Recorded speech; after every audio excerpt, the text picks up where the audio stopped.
साधू संत येती घरा तोची दिवाळी दसरा या उक्तीप्रमाणे आज ज्ञानेश्वर माऊलीच्या पालखीचं या ठिकाणी थोड्याच वेळात आगमन होणार आहे.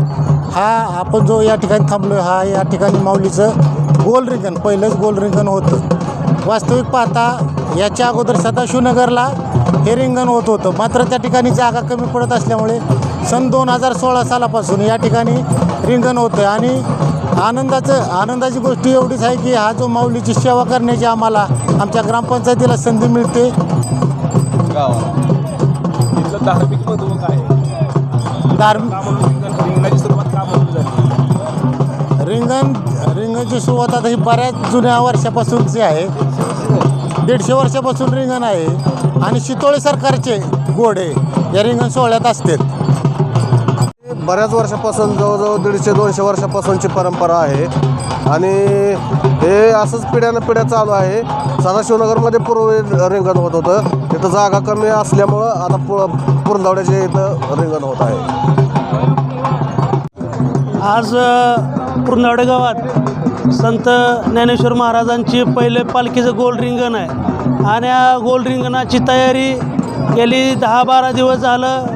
पुरंदवडे ग्रामपंचायत असेल, जिल्हा परिषद असेल आणि सोलापूर जिल्ह्याचे सर्वच प्रशासन हे कामाला लागून अगदी सुसज्ज असं पालखी मैदानाचं रिंगवणाचं आम्ही तयारी केलेली आहे. आणि भाविकांसाठी अगदी प्रशस्त असं 15-20 एकराचं सगळं स्वच्छ करून इथं सगळ्यांना सुखसुविधा, हिरकणी कक्ष असेल, आरोग्याच्या सर्व सुविधा युक्त पाण्याची सोय असेल सर्व आहे. आणि भाविकांनी ह्याचा लाभ घ्यावा आणि कोणाला काय अडचण असेल तर ग्रामपंचायतच्या आणि डाव्या कोपऱ्यात मंडप टाकून तिथं स्वयंसेवक आहेत ते तुमची सहायता करतील.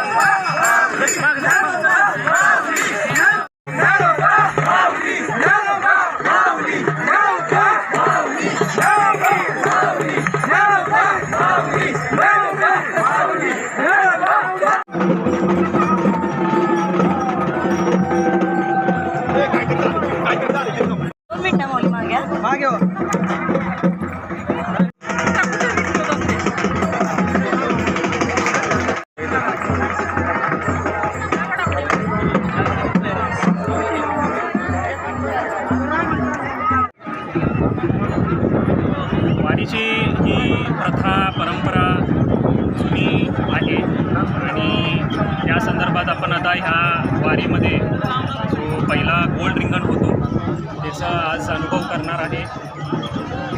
पुरंदवडेमध्ये बऱ्यापैकी समाजाची त्यांचा समावेश आहे.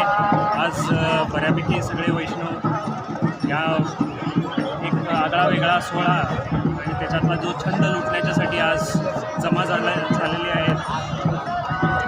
आज श्री संत ज्ञानेश्वर महाराज पालखी सोहळ्याचे पहिलं जो गोल रिंगण होतो तो इथं सगळेजण अनुभव करण्याच्यासाठी आज उपस्थित आहेत. ही परंपरा साधारण 200 वर्ष होत आलेली आहेत. 1832पासून या परंपरेचं सुरुवात झालेली जी म्हणतो आपण आणि त्यात शितोळे सरकार या घराण्याचं समावेश. ही परंपरा तर एक बाजू आहेच, पण हे जे काही आपण संस्कृती पुढं जाऊन चाललेली आहे किंवा याच्या पुढं चालण्यात येत आहे ही एक आपला जो भारताचा एक अमृत अनुवंशिक सांस्कृतिक वारसा म्हटला तरी चालेल आणि त्याचं जतन आपण करत आहोत आणि इतके वर्ष करत आलेलो आहे आणि माऊलींचा त्याच्यात आशीर्वाद आहे म्हटला तरी चालेल आणि त्यांचा पाठिंबा असल्याशिवाय इतकं काही जे आपल्याला दिसतं ते अनुभव करता येत नाही. जे शब्दांमध्ये आपण कमी पडतो ते पुढं जाऊन आपल्याला डोळ्यामधनं किंवा डोळ्याचे पारणे फेडण्यासारखा हा सोहळा आहे आणि ठिकठिकाणी लोकांचा समावेश होणं वयोगट कोणताही असला तरी चालेल, पण इतकाच रस लुटण्याच्यासाठी इथं वैष्णव आणि सगळे जे काय आपले माऊली माऊली फक्त विठुरायांचे फक्त आपला समाधान मांडण्याच्यासाठी इथं येतात. हा एक सोहळा असा आनंदमय सोहळा आहे आणि त्या सोहळ्यामधला प्रत्येक भाग जितका आपल्याला बघायला मिळतो तितकाच अनुभव करायला मिळतो आणि प्रत्येक वर्षी नवीन काही बघायला मिळतं, नवीन काही शिकायला मिळतं. तर तेच आपण आता आज माऊलींच्या या सोहळ्याच्यासाठी उपस्थित आहोत आणि सगळ्यांच्या समवेत सगळ्यांच्या उपस्थितीत आपण हा छंद लुटण्यात आनंद वाटतो.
माऊली जरा समोर सारखा की बाबा.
DB News.